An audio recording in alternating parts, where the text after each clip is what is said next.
In this second aggression screencast, we're going to look at the four main theories of aggression and also methods of controlling aggression. So the first theory is as usual, we'll look at the trait perspective. So the trait perspective for aggression is called instinct theory. So the theory is called instinct theory because it's suggested that we have an instinct to be aggressive. So, as usual, the trait perspective suggests that aggression is genetic, that it's within us all, and therefore we also, so Freud had suggested that we have this instinct to dominate others. And obviously this is through our past experience over the years of natural selection, etc. Another psychologist, Lorenz, suggested that aggressive energy is always building up within us, and we need to get rid of this. All right, this aggressive energy, and when we get it out there, is called catharsis. So catharsis is the pent up aggressive energy that we get rid of, and one way of doing that would be through sport. So you could get out your aggressive energy in a positive way, cathartically, through just say playing rugby and get it all out there, or even just going to the gym and getting all your energy out. So it can be done positively, catharsis, but it could also be, in this instance, we're saying that it would be negative, as in that you need to be aggressive to feel good. Until recently, instinct theory was thought to be a pretty poor theory, that it's just not really true, but there's the recent advances in gene research suggest that there are some genes that make us more prone to being aggressive. On the other hand, social learning theory, as usual, suggests that aggression is learned. It's always worth putting into an answer as well about non-aggression. So non-aggressive behaviours can also be learned. So it's important to know that we are able to influence other people's behaviour, that we can teach people to be non-aggressive as well. As usual, that we're looking at modelling. So we would learn how to be aggressive through modelling others. And realistic events, if it's relevant to me, that'll more likely that I'll copy, and as well as the someone of high status, so I'll copy role models. So this is really important, why national governing bodies of sport are keen to make sure that their top performers are not aggressive and behave well, because if they're seen on TV, for example, being aggressive, then it's likely that kids might want to copy that. However, we don't just copy people who are aggressive. The imitation is more likely if we think that it will be reinforced. So if you know that your coach reinforces aggressive play, you're more likely to copy someone who's also done it on your team. The other idea will be that if it's not punished. So if you know that the ref doesn't see it, or if you know that that you won't be punished for an aggressive act, that maybe it's even thought of as a good thing, or that you'll get away with it if the ref isn't looking, for example, then you're more likely to copy the aggressive act. So basically, social learning theory has quite a lot of scientific support. It's thought to be quite a good theory around aggression. The next theory is frustration aggression theory. The original frustration aggression theory said just that, really, that when we become frustrated we act aggressively. So this was more or less a trait theory that was quite widely and quite rightly criticised.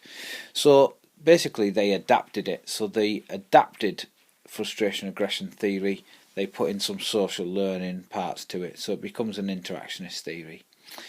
And basically, frustration aggression theory suggests now that when frustrated, we are more likely to be aggressive, but it's the impacts of what happens after that. So if we can get out the aggressive act, we get rid of that frustration. So this is back to this catharsis idea, and but also on the other side of it, if we are punished, we become further frustrated. So the model looks like this. So it works across. So from the drive to a goal being blocked, and so that could be in any number of ways that the opposition might be, or it might be a referee, or whatever it is that makes you then frustrated. So the frustration is likely to lead to aggression, we're saying now, but this is where the learning bit comes in.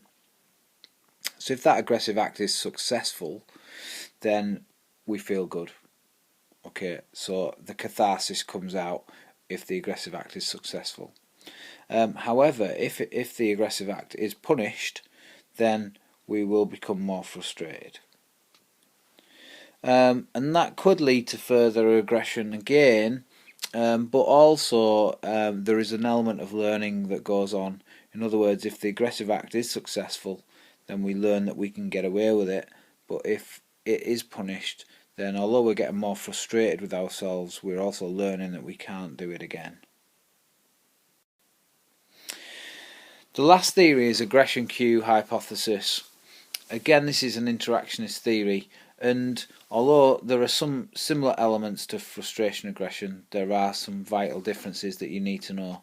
So here again it talks about frustration, but the frustration in this case leads to increased arousal and not actually aggression. In other words, what we're saying is that the frustration puts us into a state where our arousal levels are very high, and with a potential to become over-aroused. So this state, it's almost like a state of readiness to be aggressive. It's kind of like that it's only just going to take one more thing to push us over the edge, and that we will end up being aggressive after that.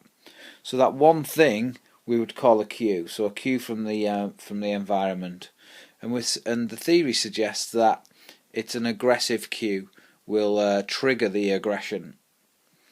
So there are lots of potential aggressive cues. It mentions here that hockey sticks could be one.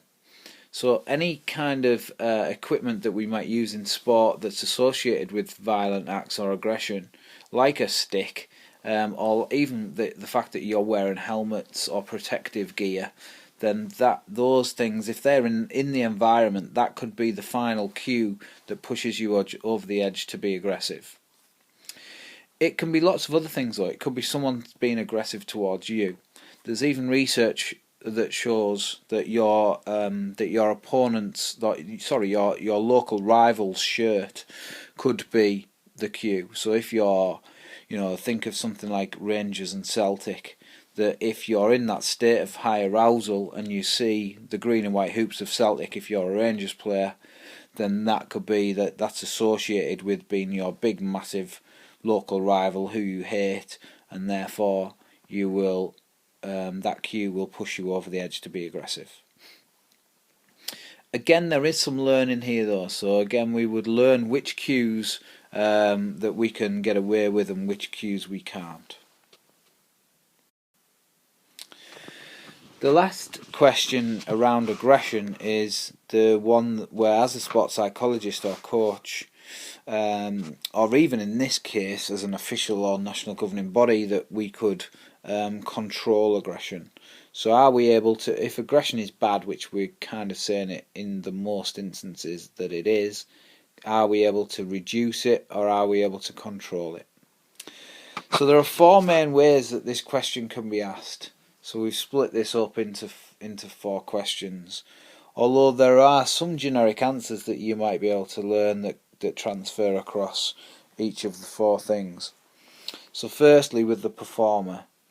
So the performer themselves can lower their own arousal. They can do their stress relaxation techniques.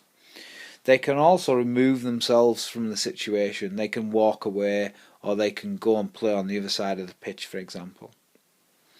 The performer should have non-aggressive role models, so they should enjoy players and look up to players who are not aggressive players.